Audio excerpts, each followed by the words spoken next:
بات دراصل یہ ہے کہ مجھ سے پہلے کافی اہم باتیں کی گئیں اور ان لوگوں نے باتیں کی جنہیں براہ راست تجربہ ہے اس فیلڈ کا، اور جنہوں نے مشکلات جھیلی ہیں اور جن کے اپنے تجربے جو ہیں وہ بڑی اہمیت کے حامل ہیں. لہٰذا میرے نزدیک وہ لوگ قابل قدر ہوتے ہیں جنہوں نے اس سلسلے میں قربانیاں دیں. اور خالد چودھری صاحب نے بڑی تفصیلاً ذکر کیا ان لوگوں کا جنہوں نے اس سلسلے میں قربانیاں دیں. ان کا اپنا بھی کنٹریبیوشن ہے.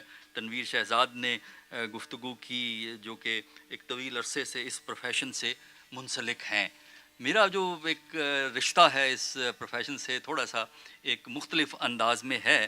تو جو میں باتیں یہاں کہوں گا بنیادی طور پہ میں نے جو گفتگو سنی ہے اس سے کچھ کنکلوژنز میں نے ڈرا کیے ہیں جو میں گفتگو سن رہا تھا، اور صرف وہی چند ایک باتیں میں یہاں کہوں گا.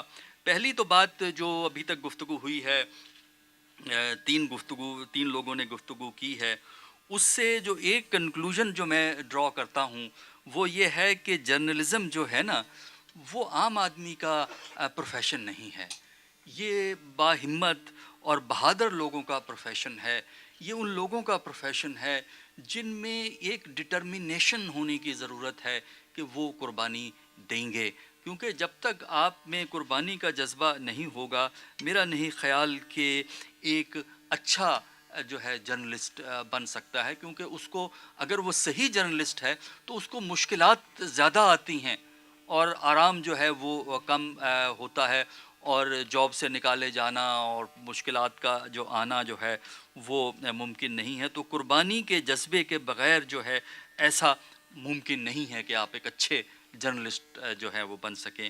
دوسری بات جو یہاں پہ بڑی واضح ہمارے سامنے آئی وہ یہ ہے کہ جمہوریت کا اور صحافت کا بڑا قریبی رشتہ ہے. جمہوریت صحافت کے لیے ضروری ہے اور اچھی صحافت جمہوریت کے لیے ضروری ہے، لیکن جو صحافت ہے یا جمہوریت ہے اس کے اندر بھی ضروری ہو جاتا ہے کہ ایک سینس آف رسپانسبلٹی کے ساتھ آپ کریں. جمہوری جو آزادیاں ہیں ان کا استعمال بھی سینس آف رسپانسبلٹی کے ساتھ ہوگا. صحافی کی جو ذمہ داریاں ہیں اس کو بھی سر انجام دینے کے لیے ایک سینس آف رسپانسبلٹی جو ہے اس کا ہونا ضروری ہے. کیونکہ جمہوریت کی سب سے بڑی کمزوری یہ ہے کہ آپ جمہوریت کو جمہوری طریقوں سے تباہ کر سکتے ہیں. یہ سب سے بڑی جمہوریت کی کمزوری ہے کہ جمہوریت کا نام لے کے آپ جمہوریت کو تباہ کر سکتے ہیں، اور صحافت کو آپ صحافت کی آزادی کا نام لے کے بڑی آسانی سے خراب کر سکتے ہیں. کیونکہ ہمارے جتنے ڈکٹیٹر تھے، جنرل ضیاء الحق صاحب کی گفتگو ہوئی، اس سے پہلے ایوب خان صاحب کا دور تھا، ان کے اگر بیانات کو پڑھیں تو وہ تو بڑے علم بردار تھے جمہوریت کے اور صحافت کے، صحافیوں کے بڑے دوست تھے. لیکن جو حقیقت تھی وہ انہی لوگوں کو پتہ ہے جنہوں نے صحافت ایوب خان کے دور میں کی ہے، جنہوں نے صحافت جنرل ضیاء الحق کے دور میں کی ہے. وہ جانتے ہیں کہ اصل حقیقت جو ہے وہ کیا ہے. اور تیسری بات جو اس گفتگو سے میرے سامنے آتی ہے کہ یہ کہا گیا کہ نیوز آتی ہے اس میں ہمدردی کا اظہار ہے. جیسے تنویر شہزاد صاحب نے کہا کہ آج کے دن بڑی ہمدردی کا اظہار کیا گیا، دوستی کا اظہار کیا گیا. وہ صرف اس لیے ہوتا ہے کہ ایک نیوز بنانی ہوتی ہے، اور جب نیوز کے بعد کوئی نئی نیوز آ جاتی ہے تو پرانی نیوز آپ جانتے ہیں کہ ٹیلی ویژن سے بھی ختم ہو جاتی ہے، ریڈیو سے بھی ختم ہو جاتی ہے، اور اگلے دن نیا اخبار چھپتا ہے اور وہ بات ختم ہو جاتی ہے. تو ضرورت اس بات کی ہے کہ فالو اپ ہونا چاہیے. یعنی اگر آپ یہ سمجھتے ہیں کہ زیادتی ہو رہی ہے تو ایک نیوز آ گئی، اگلے دن پتہ ہی نہیں لگے گا نیوز کا، تو وہ فالو اپ اس کا ہونا ضروری ہے.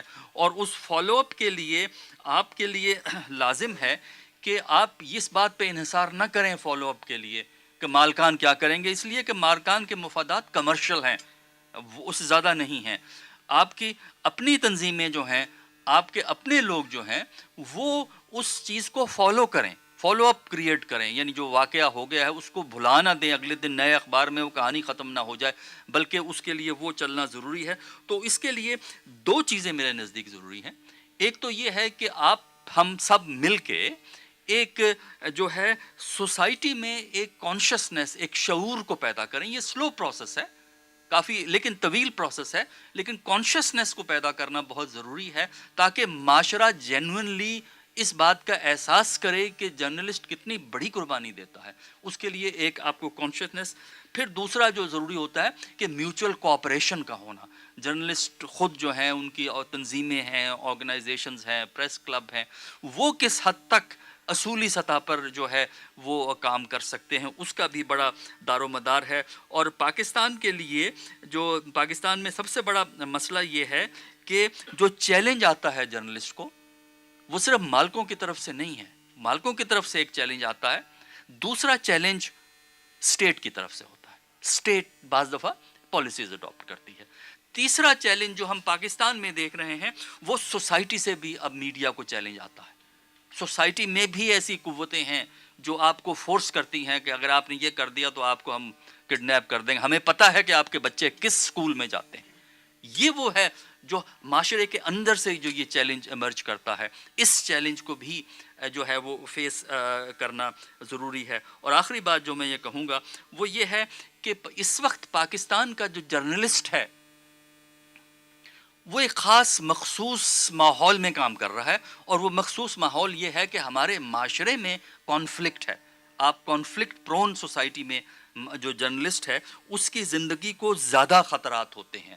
مثلا یہ کہ ایسے علاقے میں آپ جا کے کام کرتے ہیں جہاں کے فساد ہو رہا ہے، جھگڑا ہو رہا ہے، کانفلکٹ ہو رہا ہے، فوج لڑ رہی ہے اور طالبان لڑ رہے ہیں.